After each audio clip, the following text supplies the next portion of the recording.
Hey guys, welcome to my foundation classes. तो अभी चल रहा है आपका ज्योग्राफी का क्लास। और पिछले क्लास में हम लोगों ने क्वेश्चन नंबर 101 से देखा था। ठीक है, बीच में आपका छूट गया था, 75 नंबर क्वेश्चन से 100 तक छूट गया था। तो आज हम लोग उसको कवर करेंगे। ठीक है, उसके बाद नेक्स्ट क्लास में हम लोग जिस तरह से आगे चल रहे थे वो चलेंगे। ठीक है, तो आज का हमारा पहला क्वेश्चन है कि देशांतरीय यामोत्तर है, यानी आपसे पूछा जा रहा है लॉन्गिट्यूडनल लाइंस। ठीक है, तो लॉन्गिट्यूडनल लाइंस जो होते हैं वो क्या होता है। तो आपको पता है कि लॉन्गिट्यूडनल लाइंस जो है वह यामोत्तर से किसी स्थान की कोणीय दूरी होती है। देखो, ये डेफिनेशन को आप याद रखना। अगर इक्वेटर से कोणीय दूरी दे तो ये हो जाएगा लैटिट्यूड।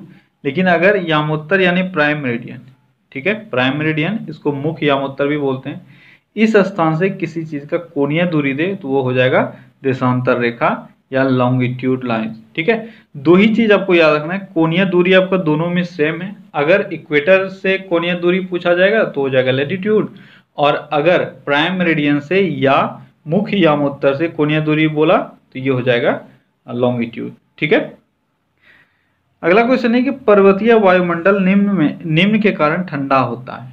पर्वतीय वायुमंडल क्यों ठंड वहां पे आपको महसूस क्यों होती है। तो देखो, जब आप हाइट में बढ़ते हो, मैंने आपको बताया हुआ था 165 मीटर जब आप एबव जाते हो तो आपका टेम्परेचर 1 डिग्री सेल्सियस से कम हो जाता है, होता है ना। तो इस कारण से जब आप पर्वत पे चढ़ते हो तो आपके ऊंचाई के साथ साथ क्या होता है, टेम्परेचर इसका गिरने लगता है। तो आपका आंसर क्या हो जाएगा, ऊंचाई। पर्वतीय वायुमंडल ऊंचाई के कारण ठंडा महसूस होता है। अगला क्वेश्चन है कि किसी स्थान का अक्षांश डैश परिचायक होता है। किसी स्थान का जो अक्षांश लेटिट्यूड जो होता है वह किसको सिम्बोलाइज करता है। तो वह उसके तापमान को सिम्बोलाइज कर सकता है, जो भी आपके ऑप्शंस में से हैं इनमें से। ठीक है, दाब, तापमान, समय, इनमें से कोई नहीं। तो समय मापने के लिए आप क्या यूज करते हो, इसके लिए लॉन्गिट्यूड यूज करते हो। देखो, ये सब चीजें आप क्लियर हो जानी चाहिए। समय, डेट अगर आपसे पूछा जाए तो उसके लिए लॉन्गिट्यूड यूज करते हो, लेटिट्यूड नहीं। यहाँ पे आपसे अक्षांश यानी लेटिट्यूड पूछा जा रहा है। तो अब देखो, लेटिट्यूड को मैंने कैसे माना तापमान। अब देखो, ये है इक्वेटर। आप जब इक्वेटर से दूर जाते हो देखते हो टेम्परेचर कम होता जाता है। ठीक है, जिस तरह से पोल से आप इक्वेटर की तरफ आते जाओगे टेम्परेचर बढ़ता जाएगा दोनों तरफ से। इसका मतलब ये हुआ कि लेटिट्यूड लाइन से आप तापमान ज्ञात कर सकते हो। तो आपका यह आंसर क्या हो जाएगा, तापमान। ठीक है, बस आपको ध्यान रखना है कि ऑप्शन क्या दिया हुआ है। अगला क्वेश्चन है कि निम्नलिखित किस महासागर में ग्रेट बैरियर रीफ पाया जाता है। ग्रेट बैरियर रीफ, तो ग्रेट बैरियर रीफ किस महासागर में पाया जाता है, यह पाया जाता है प्रशांत महासागर में। ठीक है, ग्रेट बैरियर रीफ प्रशांत महासागर में पाया जाता है। यह ऑस्ट्रेलिया के उत्तरी पूर्वी तट के 9.5 डिग्री से 22 डिग्री दक्षिण अक्षांशों के मध्य स्थित है। ठीक है, कहाँ पाया जाता है, ऑस्ट्रेलिया के उत्तर पूर्वी तट पर। ठीक है, और इसके बारे में और अगर आप जानना चाहो तो इसका उत्तरी सिरा से लेकर जो दक्षिणी सिरा तक जो डिस्टेंस है वो 11 किलोमीटर अप्रॉक्स है। कितना, 11 किलोमीटर। तो हो सकता है इसके आसपास भी आपको मिल जाए। ठीक है, लेकिन आप इतना सा ध्यान रखना कि इसका जो उत्तरी सिरा से लेकर दक्षिणी सिरा तक जो विस्तार है वो ऑलमोस्ट 11 किलोमीटर का है। अगला क्वेश्चन है, पृथ्वी का क्रोड किस स्वरूप में है। पृथ्वी का क्रोड किस स्वरूप में है। क्रोड आप जानते हो, पृथ्वी का संरचना अगर आप पढ़ते हो तो इसमें 3 लेयर आप पढ़ते हो। सबसे पहला कोर, उसके बाद मेंटल, उसके बाद क्रस्ट। ठीक है, सबसे अंदर वाला जो इंग्लिश में कोर बोलते हैं उसी को हिंदी में क्रोड कहा जाता है।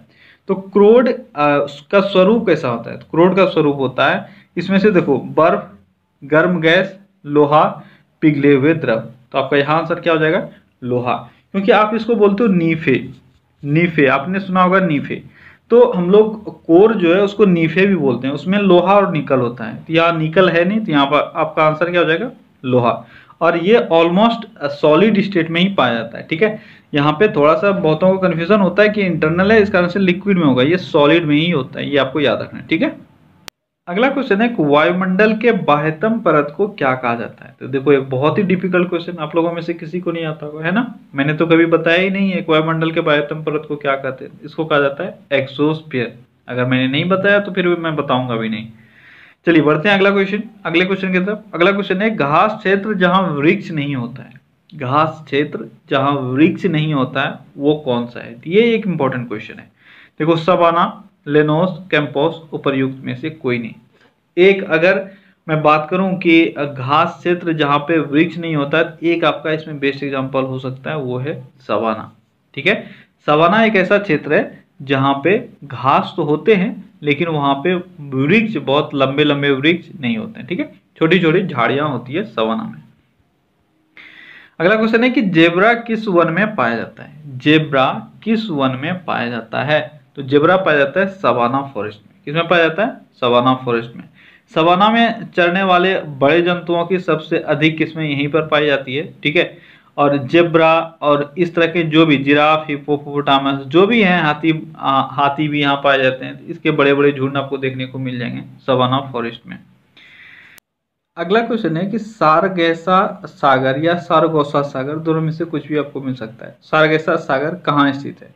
तो सारगैसा सागर कहाँ स्थित है? ये स्थित है अटलांटिक महासागर में। कहाँ स्थित है? अटलांटिक महासागर में।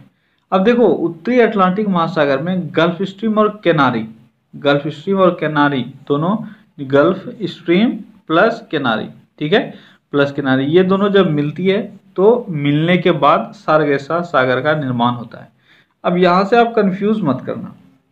अगर आपको ये दे दिया जाए कि गल्फ स्ट्रीम और लेब्राडोर, ठीक है, गल्फ स्ट्रीम गर्म जल रहा है, लेब्राडोर ठंडी जल रहा है, ये दोनों मिक्स होने के बाद क्या बनता है? तो ये दोनों कहाँ पे मिक्स होता है? न्यूफाउंडलैंड द्वीप के आसपास, जहाँ पे प्लैंकटन नामक घास की बहुतायत हो जाता है। ऐसा वेदर बन जाता है जहाँ पे मछली उत्पादन अधिक होता है। अभी अब सारगैसा सागर के पास में बात कर रहा हूँ, यहाँ पे भी वही कंडीशन बनता है, लेकिन इसमें गल्फ स्ट्रीम और केनारी मिलते हैं। ठीक है, गल्फ स्ट्रीम और केनारी, ये दो चीज है, बहुत ही इंपॉर्टेंट है, आपको सेम देखने में लगेगा पर दोनों क्लियर होना चाहिए। ये है गल्फ स्ट्रीम केनारी और वो है न्यूफाउंडलैंड है, वो है गल्फ स्ट्रीम और लिब्राडोर। ठीक है, लेकिन दोनों घटना है अटलांटिक महासागर का ही। अगला क्वेश्चन है कि भूपृष्ठ द्वारा सूर्य ताप का कितना प्रतिशत प्राप्त करता है? यानी हमारा जो अर्थ सरफेस है, अर्थ क्रस्ट है, वह कितना % सूर्य ताप का अवशोषण करती है? ये आपको बताना है। ये है, सॉरी, अवशोषण नहीं करती है, कितना % रिसीव करती है पृथ्वी? तो ये है 51%। मैंने आपको बताया हुआ था ये 48 से लेकर 51 के बीच में रह सकता है। ठीक है, अगला क्वेश्चन है निम्नलिखित धातु युग्मों में से कौन सा युग्म पृथ्वी के आंतरिक कोर को बनाता है?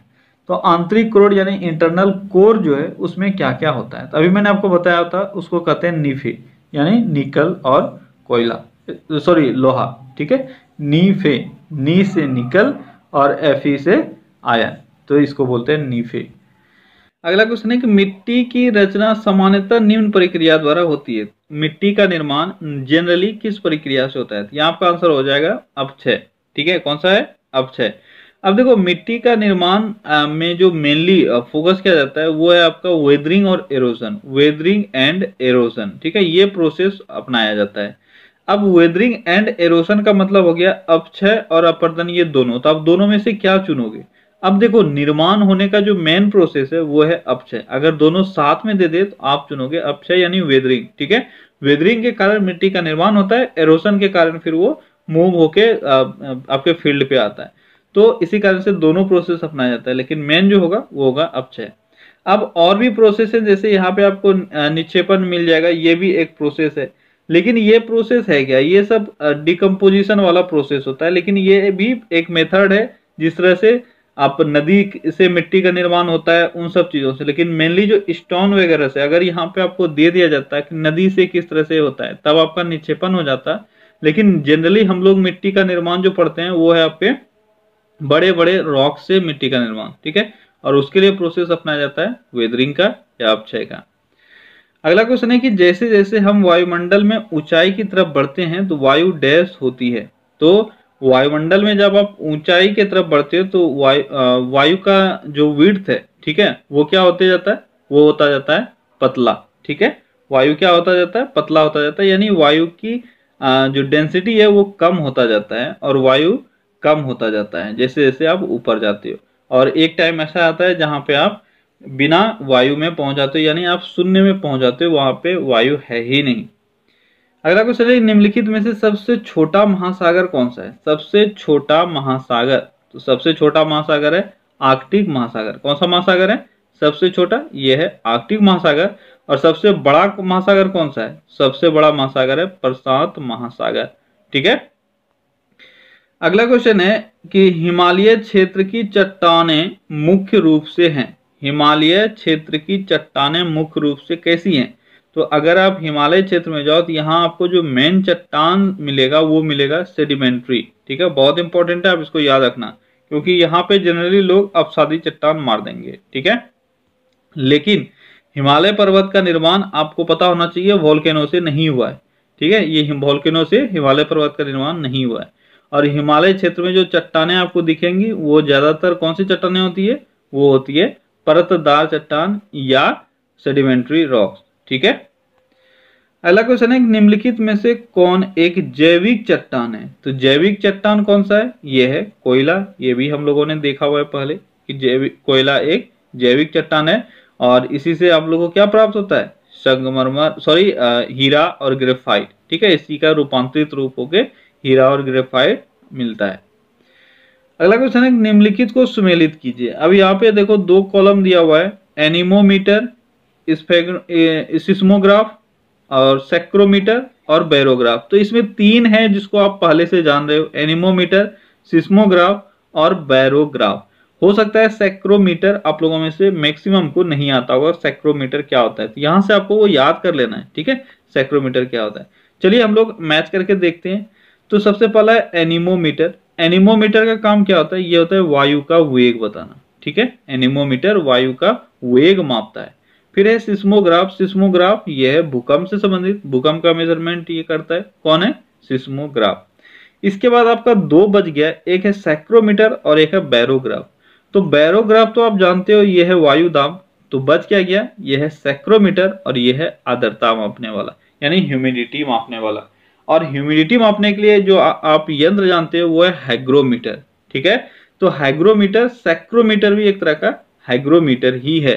ठीक है, यहां से आपको थोड़ा सा दिमाग पे जोर डाल के इसको याद रखना होगा। सेक्रोमीटर एक तरह का हाइग्रोमीटर है जो आर्द्रता मापने के लिए यूज किया जाता है। यहाँ पे आपका सही आंसर क्या हो जाएगा? सही आंसर हो जाएगा 3। ठीक है, यानी एनीमोमीटर वायु वेग, सिस्मोग्राफ भूकंप, सेक्रोमीटर आर्द्रता और बैरोग्राफ ये हो जाएगा वायु दाब। अगला क्वेश्चन है कि अंतरराष्ट्रीय तिथि रेखा है। अंतरराष्ट्रीय तिथि रेखा हम लोग किसको मानते हैं? ये मानते हैं 180 डिग्री देशांतर रेखा। अंतरराष्ट्रीय तिथि रेखा किसको माना जाता है? 180 डिग्री देशांतर रेखा को। ठीक है, और अंतरराष्ट्रीय तिथि रेखा देखो एक्चुअली में 180 डिग्री देशांतर रेखा को हम लोग मानते हैं, पर ये इसके पैरेलल में एक लाइन खींचा गया है, ये भी आपको याद रखना है। ठीक है, ऑलमोस्ट ये काल्पनिक रेखा है, जो हम लोग का जो तिथि रेखा है वो काल्पनिक रेखा है, और ये ऑलमोस्ट इसी के साथ साथ पैरेलल, ये बोल सकता हूँ कि 180 डिग्री देशांतर के साथ साथ ही गया है। इस कारण से हम लोग 180 डिग्री देशांतर को ही बोल देते हैं अंतरराष्ट्रीय तिथि रेखा। लेकिन आपको पता होगा कि ये डेविएट किया है, और आपका जो देशांतर है 180 डिग्री वो डेविएट नहीं करता है। इसी कारण से थोड़ा सा आपको समझना चाहिए, यहाँ पे वो एक इमेजिनरी लाइन है जो हम लोगों ने 180 डिग्री देशांतर के साथ साथ खींचा है। ठीक है, और ये प्रशांत महासागर से होकर गुजरती है, और इसका जो डिसीजन लिया गया था खींचने का वो कब लिया गया था? 1884 में वाशिंगटन में। अब तो शायद आप इसको चाह के भी नहीं भूल सकते, क्योंकि मैंने आपको बहुत बार ये बताया हुआ है। अगला क्वेश्चन है पृथ्वी के भूपृष्ठीय स्तर को इस नाम से भी जाना जाता है। भूपृष्ठीय स्तर, पृथ्वी के भूपृष्ठीय स्तर को किस नाम से जाना जाता है? भूपृष्ठीय स्तर क्या हो गया? ये हो गया अर्थ क्रस्ट। ठीक है, सबसे ऊपरी वाला भाग। तो सबसे ऊपरी वाला भाग में से अगर आप ऑप्शन को ध्यान से देखो, सियाल, सीमा, महो और निफे।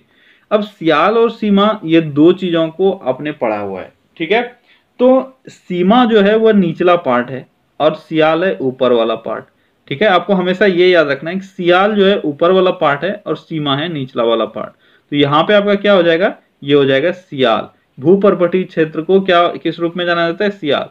अगर आपने बचपन में पढ़ा होगा, जैसे 6, 7 सब में पढ़ा होगा, तो वहां पे आपको 3 ही कैटेगरी मिलता है, एक है सियाल, एक है सीमा और एक है निफे। ठीक है, निफे, ये 3 ही मिलता है। पृथ्वी का 3 स्ट्रक्चर है, जो कि गलत है। अब गलत किस तरह से? तो भूप्रपटी जो अर्थ क्रस्ट होता है उसी का 2 भाग है। ठीक है, एक है सियाल, और एक है सीमा, जिसको जनरली हम लोग दो लेयर समझ लेते हैं। मेंटल में इसको इसका कोई रोल नहीं है। सियाल, सीमा, फिर मेंटल, फिर कोर, और कोर को बोलते हैं नीफे। ठीक है, तो जो निचला भूपर्वतीय है इसका नाम है सीमा और ऊपर वाला है सियाल। अब इस सीमा में कुछ पार्ट मेंटल का भी आ जाता है। ठीक है, क्योंकि यहाँ पे सिलिकॉन और मैग्नीशियम, देखो नाम जो पड़ा है सियाल, यह है सिलिकॉन और एल्यूमिनियम। तो जिस लेयर में सिलिकॉन और एल्यूमिनियम की अधिकता है वो उसको हम लोग बोलते हैं सियाल, और जिसमें सिलिकॉन और मैग्नीशियम की अधिकता है इसको हम लोग बोल देते हैं सीमा, और जिसमें निकल और आयरन की अधिकता है उसको बोल देते हैं नीफे। ठीक है, तो ये तो आपका कोर हो गया। ठीक है, लेकिन सियाल और सीमा में कंफ्यूजन हो जाता है, तो आप याद रखो यहाँ पे कि भूपर्वती का सबसे ऊपरी वाला भाग को बोलते हैं सियाल और भूपर्वती के सबसे निचला भाग को बोलते हैं सीमा। अगला क्वेश्चन है कि ग्रीष्म ऋतु में धूल भरी आंधियां तापमान पर क्या प्रभाव डालती है। ग्रीष्म ऋतु में धूल भरी आंधियां तापमान पर क्या प्रभाव डाल सकती है। तो ये देखो, अगर ग्रीष्म ऋतु में धूल भरी आंधी आ जाए तो यह तापमान को घटा देगी। क्या करेगी? घटा देगी, क्योंकि आप जानते हो कि धूल जो है वह आर्द्रता ग्राही होता है, यानी वह ह्यूमिडिटी को अब्जॉर्व कर लेता है। अगर ह्यूमिडिटी को अब्जॉर्व कर ले तो जो वातावरण है वो साफ हो जाएगा, और वातावरण का साफ होना यानी कि उसमें वाटर वेपर का कंटेंट कम होना, ये कहलाता है कि आपका जो हवा है वो चलने लगेगी, जिसके कारण से जो टेम्परेचर है वह लोअर हो जाएगा। ठीक है, तो तापमान पर क्या प्रभाव डालेगी? वह तापमान को घटा देगी। अगला क्वेश्चन है कि विषुवत रेखा यानी इक्वेटर के समांतर काल्पनिक रेखाओं को क्या कहा जाता है। तो क्या कहा जाता है ये तो मैंने बताया हुआ है, इसको कहा जाता है लैटिट्यूड। ठीक है, अगर आपको इक्वेटर से कोणीय दूरी भी आ जाए तो भी आप क्या मारोगे? आप मारोगे लैटिट्यूड। अगला क्वेश्चन है कौन सा प्रदेश सिट्रस फलों के लिए विख्यात है। सिट्रस फल आपको यहां से समझना पड़ेगा। सिट्रस फल हो गया खट्टा फल, तो खट्टा फल के लिए कौन सा प्रदेश विख्यात है ये आपको बताना है। ये मैंने बहुत अच्छे से एक्सप्लेन किया हुआ है। तो ये क्या हो जाएगा? ये हो जाएगा भूमध्य सागरीय क्षेत्र। ठीक है, भूमध्य सागरीय क्षेत्र ये खट्टे फल के लिए बहुत ही फेमस है। अगला क्वेश्चन है कि जैसे तैसे विषुवत रेखा के समांतर के साथ साथ ध्रुव की ओर बढ़ते हैं तो वैसे वैसे पाया जाता है। अब वनस्पति के बारे में आपको दिया हुआ है कि अगर आप इक्वेटर से पोल की तरफ जा रहे हो, ठीक है, इक्वेटर से पोल की तरफ आप लैटिट्यूड लाइंस पे जा रहे हो, तो वनस्पति पे क्या फर्क पड़ेगा। तो वनस्पति एवं पशुओं की प्रजाति में वृद्धि हो जाती है, वनस्पति एवं पशुओं की प्रजाति में कमी आ जाती है, वनस्पति एवं प्रजाति में वृद्धि एवं पशुओं में ह्रास हो जाती है। सॉरी, वनस्पति की प्रजाति में वृद्धि, पशुओं में ह्रास, या पशुओं की प्रजाति में वृद्धि, वनस्पति में ह्रास। क्या आपको नजर आएगा? जब आप इक्वेटर से ध्रुव की ओर बढ़ते हैं तो आपको वनस्पति और पशुओं की प्रजाति में कमी आ जाएगी। जिस तरह से आप इक्वेटर की तरफ बढ़ते जाओगे, वनस्पति और पशु ये दोनों धीरे धीरे कम होता दिखेगा आपको। अगला क्वेश्चन है कि किस क्षेत्र में लवणता अधिक होने की संभावना है। तो किस क्षेत्र में लवणता अधिक होने की संभावना है? अब देखो यहाँ पे आप तभी इसको आंसर कर सकते हो अगर आपको पता है कि किस में जो सैलिनिटी है वो सबसे अधिक है या फिर उसके बाद है। ठीक है, तो यहाँ पे देखो सबसे ज्यादा जो सैलिनिटी होता है वो होता है डेड सी में। आप जानते हो डेड सी में सबसे ज्यादा यानी मृत सागर में सबसे ज्यादा सैलिनिटी है, और वो कहीं ऑप्शन में दिख नहीं रहा है। तो आपको जब तक ये पता ना हो ना कौन कौन सा ऐसा है जिसमें सैलिनिटी अधिक है, तो फिर आप इस क्वेश्चन को नहीं कर पाओगे। ठीक है, यहाँ आपका आंसर क्या होगा? यहाँ आपका सही आंसर होगा लाल सागर, क्योंकि लाल सागर में इन सभी से ज्यादा सैलिनिटी होता है। अब देखो सैलिनिटी बढ़ कैसे जाता है किसी भी चीज का, अगर वहां पे कोई नदी उसमें नहीं आके मिल रही है। ध्यान रखना है इस बात का कि नदी में हमेशा मीठा पानी होता है, ठीक है, ऑलमोस्ट, और जो सागर है उसमें खारा पानी होता है। तो अगर कोई ऐसा सागर हो जिसमें कोई नदी आके ना मिल रही हो तो उसका जो खारापन है वो अधिक रहेगा, क्योंकि उसमें नदी का पानी मिल नहीं रहा है तो उसमें मिठास आ नहीं रहा है, जिसके कारण उसका खारापन कम होगा नहीं, जिसके कारण से ये सब लाल सागर, मृत सागर ये सब बहुत अधिक सलाइन वाटर रखते हैं। ठीक है, तो यहाँ पे आपका आंसर क्या हो जाएगा? लाल सागर। लेकिन सबसे अधिक किसमें होता है? ये होता है डेड सी में, ये याद रखना आप। अगला क्वेश्चन है सबसे गहरा मेरिना गर्त किस महासागर में स्थित है। मैंने अभी आपको बताया कि सबसे गहरा मेरिना गर्त ये प्रशांत महासागर में स्थित है, और प्रशांत महासागर में कहाँ है? फिलीपींस के पास। ठीक है, और इसका अगर गहराई बोले तो ये ऑलमोस्ट 11 किलोमीटर के आसपास है। ठीक है, 11 किलोमीटर, 11.2 या 11 किलोमीटर के आसपास इसका गहराई है। तो आप 11 अगर याद रखोगे तो आपका काम चल जाएगा। ठीक है, तो ओके फ्रेंड्स, तो आज के सेशन बस इतना ही रखेंगे हम लोग। चलिए कल फिर से मिलते हैं अगले सेशन में। Till then take care, bye bye.